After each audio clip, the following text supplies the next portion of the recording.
Welcome sa Dries TV. Kung interesado ka sa ganitong news, huwag kalimutang isubscribe ang ating YouTube channel. Maraming salamat! Welcome back again sa ating YouTube channel mga kakimpaw, and sa update natin ito ang pag-uusapan natin ay tungkol sa mga importanteng kaganapan kina Kim and syempre kay Paula Avellino. So ang tatalakayin natin mga kakimpaw ay may kaugnayan po sa pag-book ng flight ni Paolo Avellino. So saan kaya ang punta ni Paolo, kasama kaya si Chinita Princess? So mamaya pag-uusapan na tatalakayin po natin yan, pero bago po ang lahat, maraming salamat sa inyong patuloy na pagsuporta at pagsubaybay sa mga daily update natin. Kaya naman bilang pasasalamat, narito po ang isang napili kong komento patungkol ito sa naging previous update. Mula ito kay Ginang Juanita Ernesto.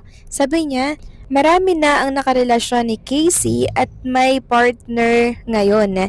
Nababasa sa social media at hindi na yan pag-aaksayahan ni Paulo dahil may Kim Chun na mahal niya. Hindi sasayangin ang blessings na hawak niya ngayon.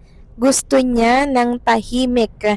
Yes po mga kakimpaw, tama po si Ginang Julieta Ernesto. Gusto po ni Paolo Avellino ng katahimikan.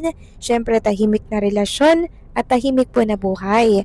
Kaya nga po mas pinili po nila yung privacy, yung private na buhay, yung private na relationship nila para po maingatan yung relationship nila kung ano man ang meron sa kanilang dalawa ni Chinita Princess.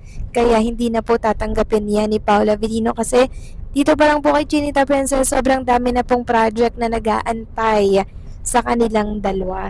And also, iniingatan din po ni Paula Avellino yung relationship niya sa mga Kimpaw fans dahil alam naman natin na medyo matampuhin po ang damdamin ng mga Kimpaw fans kasi yung iba po mga seniors na, 'di ba? Kaya iniingatan po talaga ni Paulo yung mga feelings ng mga lola, lolo, titos, and titas.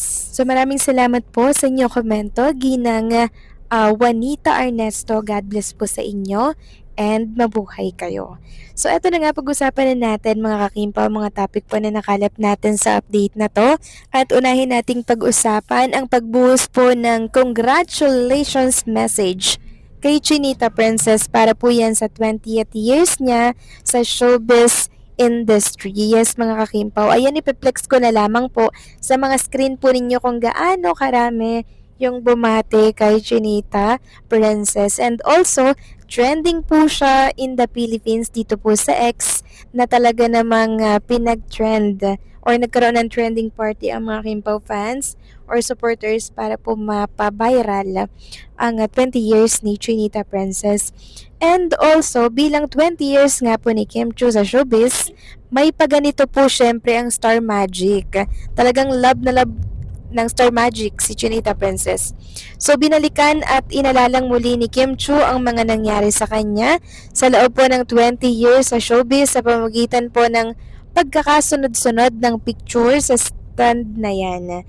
Sobrang grateful and thankful po si Chinita Princess sa mga nangyari sa kanyang buhay from the start na nagsimula siya sa PBB until now na 20 years na siya. Syempre, napag-usapan din yung tungkol sa bawal lumabas nung time po ng COVID na talaga namang kinuyog po siya ng mga bashers.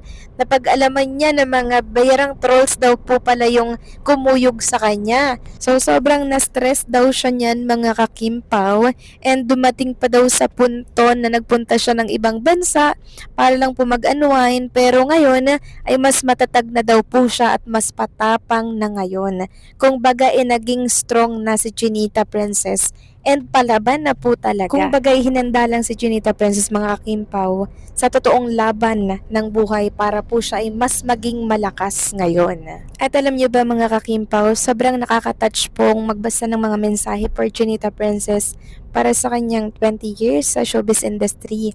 Sabi nga po ni Johnny na kung saan ay taga-suporta nga po ng Kim Pao. Happy 20th year in showbiz, Kimberly Suyap Chu. I've been a silent fan since your PBB days. I've been tuning in your teleserye while growing up, and your project have somehow been a part of my childhood.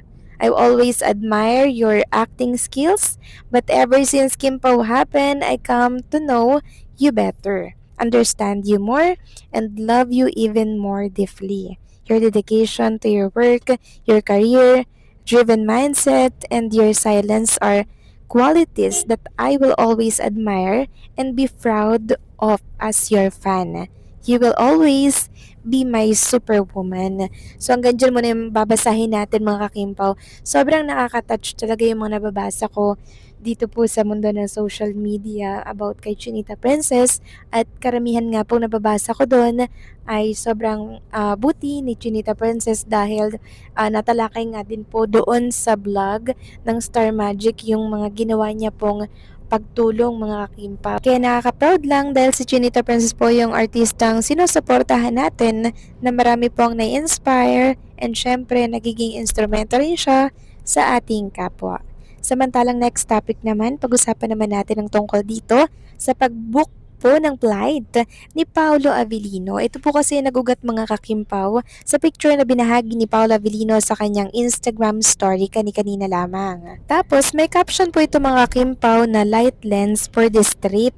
Tapos nakita natin yung mga lens na bagong binili ni Paolo Avellino mga kakimpaw. Kaya ang tanong, saan nang punta ni Paolo Avellino? Kasi mukhang may pupuntahan po siya mga kakimpaw eh. Kaya sabi po ng isang Kimpaw page, ay may baon na camera, saan ang punta mo, Paugi? Sakto naman mga kakimpaw na 20 years anniversary ngayon ni Chinita Princess. Ano pa ba yung iisipin ng mga Kimpaw fans? Di baka doon book ng flight si Paolo Avellino para po i-celebrate yung 20 years anniversary ni Chinita Princess kasi sakto naman mga kakimpaw, nag-Instagram story siya ng ganyan tapos may caption po na ganyan. Ano pa nga ba yung iisipin ng mga Kimpaw fans?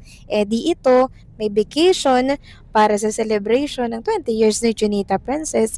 Hindi po yan malabong mangyari mga kakimpaw kasi alam naman natin si Paolo Avellino, very ini-spoil si Chinita Princess pag may mga ganitong kalalaking occasion sa buhay ni Kim Chiu na dapat ay talagang i-celebrate and syempre ipagpasalamat kasi sobrang dami pong nangyari talaga sa buhay ni Chinita Princess. Maraming maganda and syempre marami din pong masasama and also kasama naman talaga yan sa buhay. Nasa sa tao na lamang yan kung paano po natin dadalhin at kakayanin ang mga pangyayaring yan.